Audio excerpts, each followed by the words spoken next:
Hello, good morning. Morning devotion में आज फिर से मैं आपके लिए एक अद्भुत और एक आशीषमय आशीष को लेकर आया हूँ। और मैं चाहता हूँ आप सभी इनके द्वारा आशीष को पाएँ और अपने जीवन में उस बुलाहट के अनुसार जो आपको मिली है उसमें भली भांति चलने पाएँ और उस आशीष को जो आपके लिए रखा गया है उसको आप प्राप्त करने पाएँ। हम और आप जब हमारे आप चैनल को देखते हैं, इसको लाइक करें, सब्सक्राइब करें और इसको शेयर भी करें ताकि दूसरे लोगों को भी आशीष मिल सके और हम एक रिश्ते में बन जाएं, एक संबंध को हम बनाएं। और हम आज देखेंगे कि संबंध में जब हम आते हैं तो संबंध में हमारे लिए कौन सा संबंध ज़रूरी है और कौन सा संबंध ज़रूरी नहीं है। हम कई रिश्ते बनाते हैं, हम इस दुनिया में आते हैं तो कई रिश्ते बनाते हैं। कई रिश्तों में हमारे जीवन में आशीष भी होती है और कई रिश्ते ऐसे होते हैं जो हमारे लिए श्राप का कारण बनते। क्या हम कोई ऐसा रिश्ता तो नहीं बना रहे जो हमारे लिए श्राप का कारण है, या कोई ऐसा रिश्ता तो नहीं हमने बनाया, कोई ऐसा संबंध तो नहीं जोड़ा जिसके कारण हम उस आशीष से, उस प्रेम से, जिस परमेश्वर ने हमें जिस बुलाहट के लिए बुलाया उस बुलाहट से तो पीछे नहीं हट रहे हैं। कहीं ऐसा तो नहीं वो संबंध हमें परमेश्वर की उस बुलाहट से पीछे खींच रहा है, या उस बुलाहट से हमें दूर ले जा रहा है, या वो संबंध जो हमें परमेश्वर के निकट जाने में रोक रहा है। मेरे जीवन में मुझे जांचने की ज़रूरत है मेरे प्रियो। मैं कुछ बातें आपको बताऊंगा। क्या सच में धर्म ग्रंथ में ऐसा कहीं है कि जो संबंध हम बनाते हैं वो संबंध हमें परमेश्वर की योजना को पूरा करने में, उसकी योजना में चलने में, आशीष प्राप्त करने में, सुख और समृद्धि को पाने में हमें रुकावट तो नहीं है? कई बार ऐसे रिश्ते होते हैं जो हमारे जीवन में अशांति को लाते हैं, क्लेश को लाते हैं। इवनली मैंने यहाँ तक देखा कि वो संबंध व्यक्ति को नाश कर देता है, आत्महत्या करने को विवश करता है। तो क्या हम ऐसे संबंध में तो नहीं हैं जो हमें विवश करता है, आत्महत्या के लिए विवश करता है, हमें नाश करने के लिए विवश करता है, हमें हमारे घर में अशांति लाने के लिए?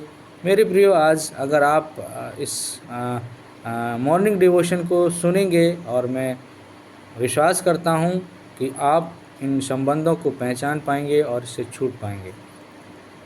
मेरे प्रियो, कई मित्र ऐसे होते हैं, मित्र हैं, परिवार हैं, और इनका होना भी ज़रूरी है क्योंकि संबंध में एक होना अच्छी बात भी है। पर कभी कभी रिश्ते या संबंध जो हैं हमें बांधकर परमेश्वर की बुलाहट का अनुसरण करने से रोकते हैं। कितने युवा हैं जो अपने माता पिता के प्रेम को छोड़ देते हैं, वो ऐसे संबंध में बन जाते हैं जहाँ रिश्ते, नाते सब उनसे दूर हो जाते हैं। मेरे प्रियो, यहाँ तक युवा अपने भविष्य, अपने फ्यूचर को भी नाश कर लेते हैं। युवा आज की युग में मैं पूरे भारत देश के युवाओं के लिए प्रार्थना करता हूँ कि कोई भी हमारा युवा किसी भी प्रकार के नशे में ना हो। आप देखते हो संसार में बहुत सारा युवा, हमारे भारत की आबादी के अनुसार ही युवा नशे में लिप्त है, व्यभिचार में लिप्त है। उन्होंने अपना संबंध, रिश्ता जो है नशे से बना लिया, उन्होंने अपना रिश्ता व्यभिचार से बना लिया, जुए से बना लिया, चोरी से बना लिया, बदमाशी से बना लिया। और कई हमारे देश के युवा आत्महत्या कर रहे हैं उन संबंधों के कारण, क्योंकि गलत संबंध उनके साथ बंध गया है। और कितनी माताएं अपने बच्चों को गलत संबंध के कारण अनाथ बना देती हैं, निराश बना देती हैं, बिन माँ का बना देती हैं। कितने पिता हैं जो अपने बच्चों को अनाथ छोड़ देते हैं, वो गलत संबंधों के कारण है। कितने परिवार नाश हो गए गलत संबंधों के कारण। मेरे प्रियो, मैं आपको बताना चाहता हूँ कि हमें एक अच्छा संबंध बनाने की ज़रूरत है। हमें सब बुलाहट से समझौता नहीं करना है। जो बुलाहट परमेश्वर ने दी है उससे हमें रिश्तों के कारण समझौता नहीं करना। कभी कभी नहीं चाहा हुआ भी रिश्ता जुड़ जाता है। मैं आपको बताऊं, एक बार प्रभु ने एक व्यक्ति को कहा कि मेरे पीछे हो ले। उसने कहा, प्रभु मुझे पहले जाने दे कि मैं अपने पिता को गाड़ दूं।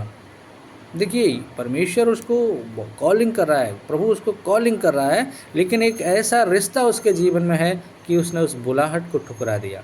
और वो कहता कि पहले मैं अपने पिता को गाड़ दूँ, पर प्रभु कहता है अरे मुर्दों को अपने मुर्दे गाड़ने दे, तू मेरे पीछे हो ले। तो परमेश्वर के राज्य की कथा सुना। कई बार मेरे प्रियो हमें कथा सुनाने के लिए बुलाया जाता है और हम आते भी हैं, लेकिन एक गलत संबंध, एक गलत रिश्ता हमें प्रभु की बुलाहट से रोक देता है।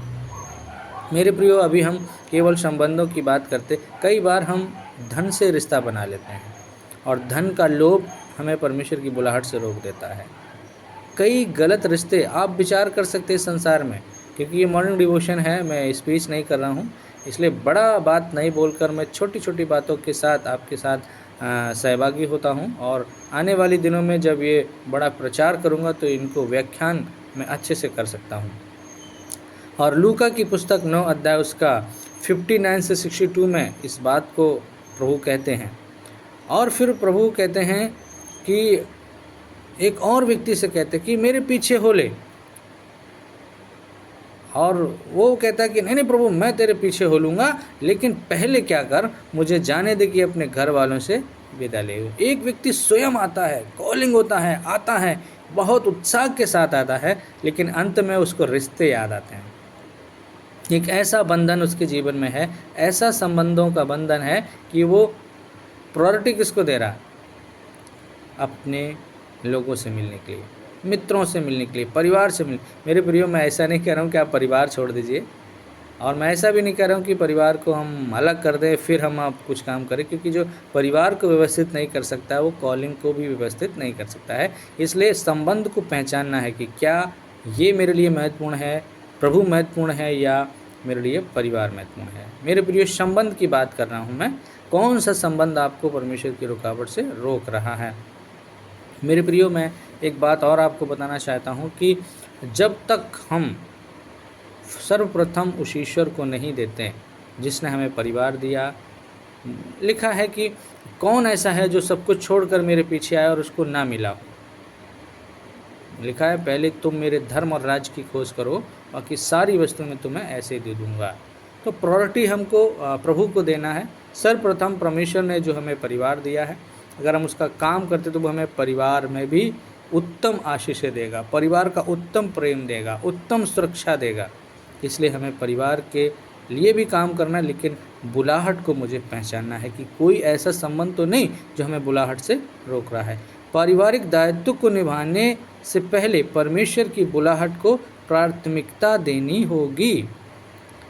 हमें दायित्वता को निभाना है, जिम्मेदारियों को निभाना है, जिम्मेदारियों से भागना नहीं है, लेकिन उससे पहले मुझे परमेश्वर की प्राथमिकता को प्रथम रखना है। अपने परिवारों की अपेक्षा करने का अनुज्ञा पत्र नहीं है, बल्कि प्राथमिकता का क्रम है जो मायने रखता है कि परमेश्वर उसके राज्य के प्रति समर्पण। आप परमेश्वर के राज्य के प्रति क्या हैं? समर्पित हों। हमारे सांसारिक रिश्तों से पहले हमें परमेश्वर के साथ अच्छा रिश्ता बनाना है। लिखा है, प्रभु कहता है कि यदि कोई मेरे पास आए और अपने माता पिता और पत्नी और लड़के बालों और भाइयों और बहनों वरन अपने प्राण को भी प्रिय न जाने, तो वह मेरा चेला नहीं है। अगर हम चेला हैं, अगर हम चेला बनना चाहते हैं, तो हमें क्या करना है? परिवार से प्रेम रखना है, परिवार की जिम्मेदारियां निभाना है, लेकिन हमें अपने प्रभु को प्रथम स्थान देना है। लूका 14 उसका 26 में क्या ऐसा रिश्ता या ऐसी मित्रताएं हैं जो परमेश्वर की बुलाहट का अनुसरण करने से आपको रोक रहा है?